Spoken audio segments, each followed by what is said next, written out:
It's late at night. You're home alone. No music, no TV, just silence. Then, knock, knock, knock. You weren't expecting anyone. You look through the peephole and see two children standing on your porch. They're pale, too pale. They won't look directly at the camera. One of them finally speaks. Please, let us in. We need to use your phone. Your body tenses.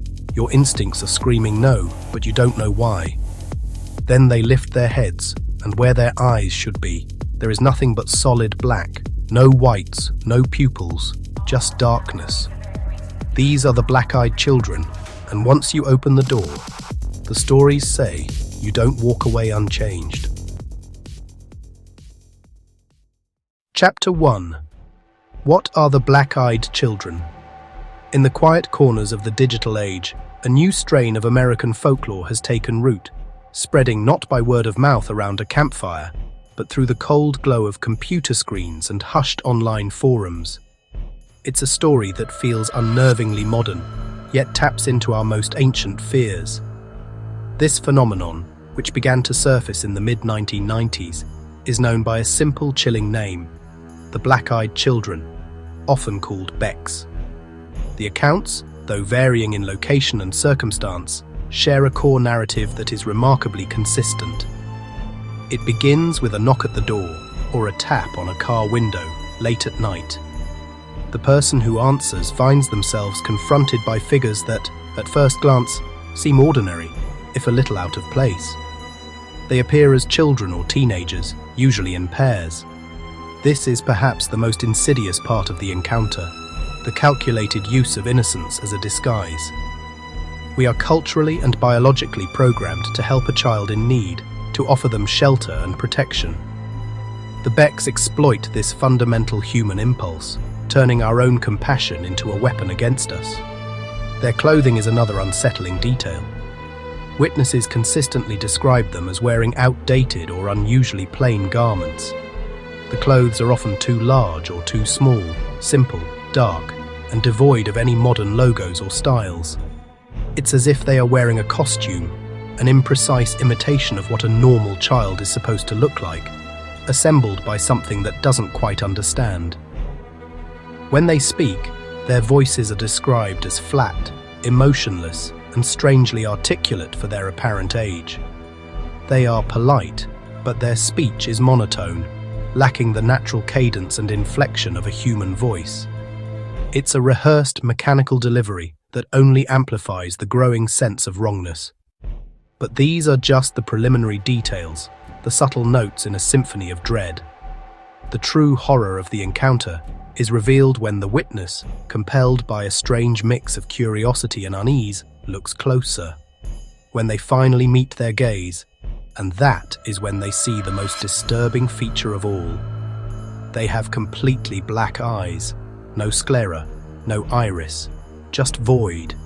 Two solid orbs of impenetrable, lightless black. Witnesses describe them not as coloured, but as absences of colour, of light, of life. They are often compared to the eyes of a shark, soulless, predatory, and utterly alien. This is the moment the encounter shifts from merely strange to unequivocally terrifying. The mask of childhood falls away, revealing the monster beneath. The circumstances of these visitations are as consistent as the children's appearance. They almost always occur late at night, often during storms or in moments of heavy, oppressive silence. They appear at the thresholds of our safe spaces, our homes, our cars, the isolated bubble of a late-night gas station. They manifest at the boundaries between the known and the unknown, and in every single reported case, they do one thing with unwavering persistence. They ask for permission. They need to be invited, to come inside, to use a phone to call their parents, to get a ride home. Let us in. We won't be long. We just need to use your telephone. Their requests are simple, even logical. But their insistence grows with each refusal. They don't shout or threaten. Instead, their calm persistence becomes a form of psychological warfare.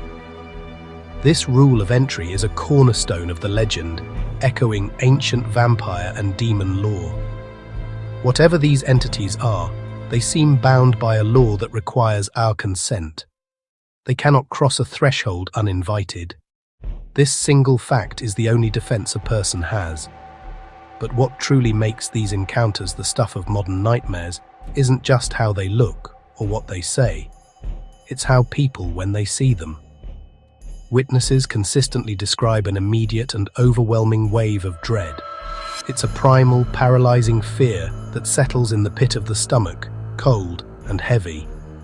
This is often accompanied by sudden, inexplicable nausea and dizziness, a physical rejection of what the mind is struggling to process.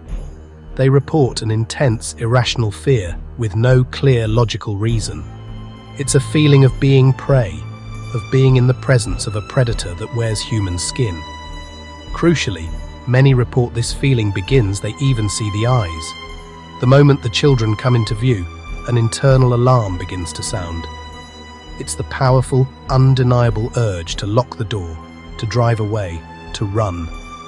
It's as if something deep in the architecture of the human brain, in the ancient reptilian core that governs survival, recognizes these figures as fundamentally. It's a biological warning system, screaming that what stands before you is not human, no matter how convincing the disguise. This feeling is the final, and perhaps most important, piece of the puzzle. It suggests that the black-eyed children are not just a story, but a trigger for a deep-seated instinctual terror we all carry within us. Chapter 2. The first reported case. The origin point of a modern myth is often difficult to trace. It can be a whisper, a rumor, a story told around a campfire that slowly seeps into the collective consciousness. But for the phenomenon of the black-eyed children, the genesis is remarkably specific. It begins on a quiet night in 1996 in Abilene, Texas, with a journalist named Brian Bethel. He wasn't investigating a story or chasing a lead. He was simply a man alone in his car, a solitary figure in an almost empty parking lot, about to become the first chronicler of a new kind of American dread. Bethel was parked outside a local movie theater, the neon glow of its marquee painting soft shifting colors on his dashboard. The last showing had let out some time ago, and the lot had emptied, leaving him in a pool of isolated light. He was using the quiet moment to write, to pay a bill, the mundane details of life that anchor us to the ordinary. It was in this space of quiet normalcy that the ordinary was breached. A soft, hesitant knock came at his driver's side window. He looked up to see two boys, perhaps between 10 and 14 years old. They stood just outside his door, their presence sudden and unexpected. Where had they come from? The parking lot was a wide open expanse. He would have seen them approach. Yet, it was as if they had simply materialized out of the damp night air. They wore hooded sweatshirts, which seemed odd for the Texas climate, their faces partially shadowed. One of the boys spoke, his voice breaking the silence. They needed a ride. They explained they had wanted to see a movie, Mortal Kombat specifically, but had forgotten their money at home. They just needed to get back to their mother's house to get it. Could he please help them? Their request was simple, their voices articulate and calm. But the delivery was wrong. It was too polite, too rehearsed. It lacked the frantic energy of kids trying to catch a movie, the casual slang, the youthful impatience. It was a flawless formal recitation, as if they were reading from a script they had memorized but didn't fully understand. The words were right, but the feeling behind them was a complete and unnerving void. And that's when the fear hit Bethel. It wasn't a logical fear born from circumstance, the fear of being robbed or assaulted. This was something else entirely.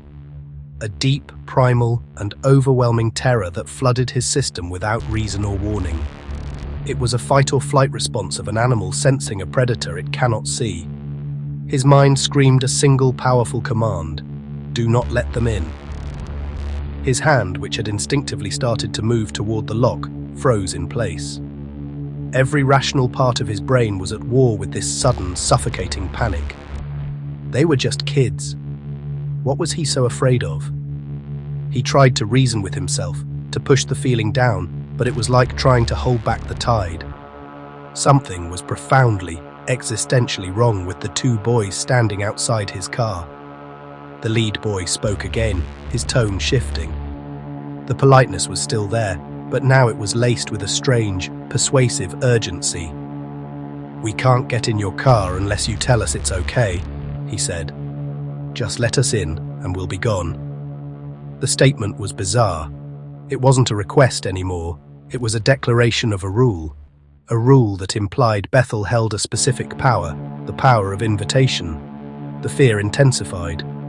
Why did they need his permission? What would happen if he gave it? Compelled by a need to understand the source of his terror, Bethel leaned closer to the glass, trying to see their faces more clearly. He needed to find something human in them, something to dispel the dread. As he peered into the shadows cast by their hoods, the older boy seemed to sense his scrutiny and lifted his head, bringing his face into the faint light. And then he saw them. Their eyes. They were not brown or blue or green. They were black. Utterly, completely, and unnaturally black. Solid, like a shark's eye, but with no light, no reflection, no soul. It was like staring into two black holes, voids that promised nothing but annihilation. The sight didn't just register as strange, it felt like a violation of natural law. The last vestige of Bethel's composure shattered. He described a wave of panic so absolute it felt like a physical blow, stealing the air from his lungs. The world outside his car seemed to fall away, replaced by the horrifying image of those two black orbs. The boys' faces remained impassive, but their eyes held a palpable sense of hunger, of ancient and malevolent intelligence. The fear was no longer just a feeling, it was a certainty. He was in the presence of something that was not human. Without another word, without a conscious thought, Bethel threw the car into gear and slammed his foot on the accelerator. He didn't look back, save for a fleeting glance in his rearview mirror. The boys didn't chase him. They didn't yell. They simply stood there, motionless, as he fled into the night, their small forms receding until they were swallowed by the darkness from which they came. He drove, not to any destination, but simply away.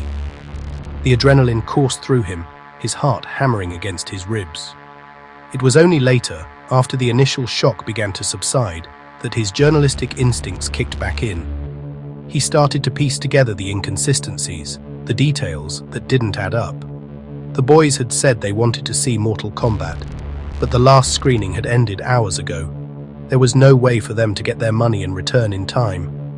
It was a flimsy, illogical excuse. And the address they had given him, the place they so desperately needed to get to. He looked it up. It didn't exist. It was a phantom location, a dead end. Their entire story was a fabrication, a poorly constructed lure. But a lure for what?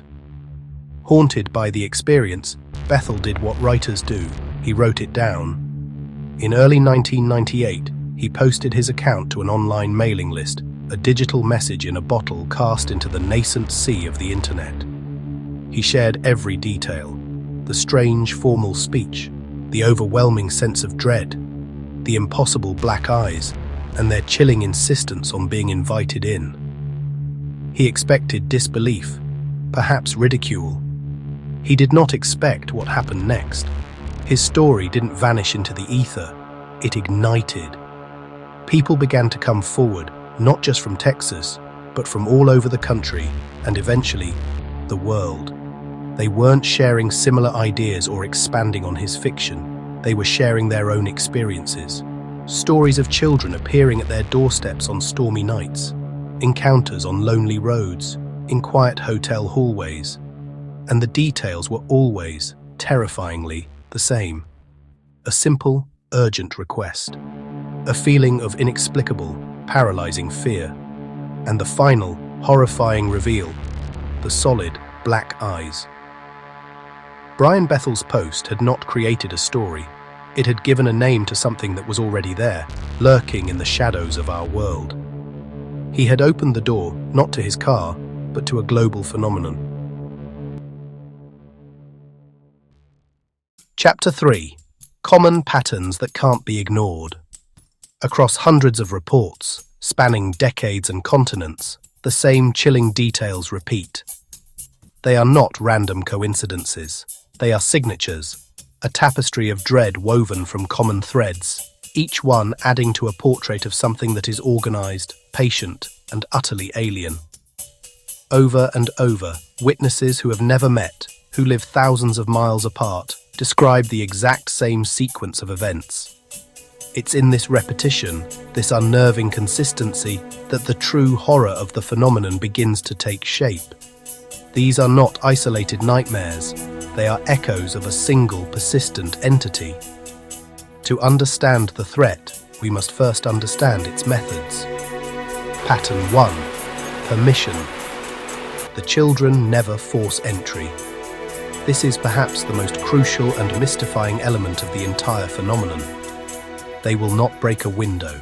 They will not kick down a door. They are bound by an unseen rule, a law that dictates they must be invited across the threshold. They always ask. The request is simple, but the feeling it generates is one of profound, unnatural pressure. It's a psychic weight, a silent demand that masquerades as a polite question. Witnesses describe an overwhelming, irrational urge to comply, to open the door and let them in, even as every instinct screams in protest. May we come in? Can you help us? Let us inside, please. If denied, they leave. But their departure is as unsettling as their arrival. There is no anger, no frustration. They simply turn and walk away into the darkness, their purpose seemingly thwarted, but their composure intact. It's as if the refusal is just a temporary inconvenience, a data point in a much larger, longer game. The encounter ends, but the feeling of being targeted has just begun. Pattern 2. Delayed eye contact. Witnesses often say they don't notice the eyes immediately. The interaction begins under a cloak of normalcy, however thin. The children keep their heads bowed, their faces obscured by shadow or hair. They rely on this initial deception, drawing the victim into a conversation, building a fragile, false rapport. It's only after a few seconds, after the strange, stilted conversation begins, after the primal, inexplicable tension builds to an unbearable peak, that the children lift their heads, and the witness finally sees what they are. The reveal is a calculated act. It is timed for maximum psychological impact, a moment designed to paralyze the victim with shock and terror, just as the pressure to invite them in becomes its most intense. Pattern 3. Unnatural speech. Their speech is off. It's one of the first signs that something is deeply wrong, often noticed even before the eyes. The cadence is flat, monotonous, devoid of the natural rhythm and emotion of a human child. The words are articulated with a chilling precision, as if each syllable is being carefully constructed and deployed. They use outdated phrases, language that feels borrowed from another era. They speak too formally, with a grammatical correctness that is jarring and inhuman. They avoid contractions, saying "we cannot" instead of "we can't," or "it is cold" instead of "it's cold." It sounds like they learned language from observation, not from use. A perfect, sterile imitation. This linguistic disconnect creates a profound sense of the uncanny valley, signaling to our deepest instincts that we are not speaking to a person, but to a mimic, a cleverly disguised predator. Pattern 4. After effects. For those who make the fatal mistake of granting permission, and for many who only come close, the encounter does not end when the children leave. A lingering contamination remains. People who let them inside, or even just engage with them for too long, report a consistent and disturbing litany of consequences. Severe, unexplained illness often follows. fevers, weakness, and a deep, unshakable fatigue that feels like life itself is being drained away. Spontaneous nosebleeds are a bizarrely common symptom, as if the body's own systems are breaking down from the proximity to the unnatural. Nightmares become a nightly ordeal, not just bad dreams, but vivid recurring terrors, often featuring the same black, empty eyes staring from the darkness. A crushing depression and apathy can set in, a spiritual sickness that mirrors the physical one. Long-term paranoia takes root, a constant gnawing fear that they are being watched, that the children will return. Every knock at the door, every shadow at the window, becomes a source of fresh terror. Electronic malfunctions are frequently reported in the wake of an encounter. Lights flicker and die. Phones and televisions behave erratically, as if their very presence disrupts the normal flow of energy. Pets often react violently or with extreme fear, growling at the door long after the children have gone, refusing to enter certain rooms, their animal senses detecting a taint that humans cannot. Some claim their lives never return to normal. The encounter leaves a permanent scar, a fundamental shift in their perception of reality. They are left with the horrifying knowledge that the world is not as it seems, that there are things outside in the dark that want to be let in, and they know with absolute certainty that they were right to be afraid. Chapter 4. What happens if you let them in? 16s, 21s. This is where the stories turn darker. One woman claimed she allowed 2 black-eyed children into her home during a storm. They sat silently on her couch. No blinking, no movement. Suddenly, her lights went out, her phone stopped working, and when she turned back toward the children, they were gone. Within days, she fell violently ill. Doctors found nothing. Another man reported giving a black-eyed child a ride. Stop the car! When the man looked back, the seat was empty. For weeks afterward, his car radio would turn on by itself, always playing static. No explanation. Chapter 5. What could they be? No one knows what the black-eyed children truly are, but theories include non-human entities, something wearing human form, needing permission, bound by rules. Alien hybrids, the black eyes, the unnatural speech, the observational behavior. Demonic beings, parallels to folklore where evil cannot enter without invitation. Psychological phenomenon, shared fear response. Urban legend reinforcement, but this doesn't explain matching details across decades. Time slips or interdimensional travelers' children, not from here, not from now. Every theory leaves questions unanswered, and that's what makes them terrifying. Chapter 6. Why They Still Matter, 27-30 plus. In an age of cameras, doorbells, and constant recording, people still report them, still feel that fear, still refuse to open the door. Maybe the black-eyed children aren't meant to be proven. Maybe they exist in the space between belief and instinct, a reminder that sometimes the most dangerous thing you can do is answer a knock when everything inside you says don't. Knocking sound fades back in.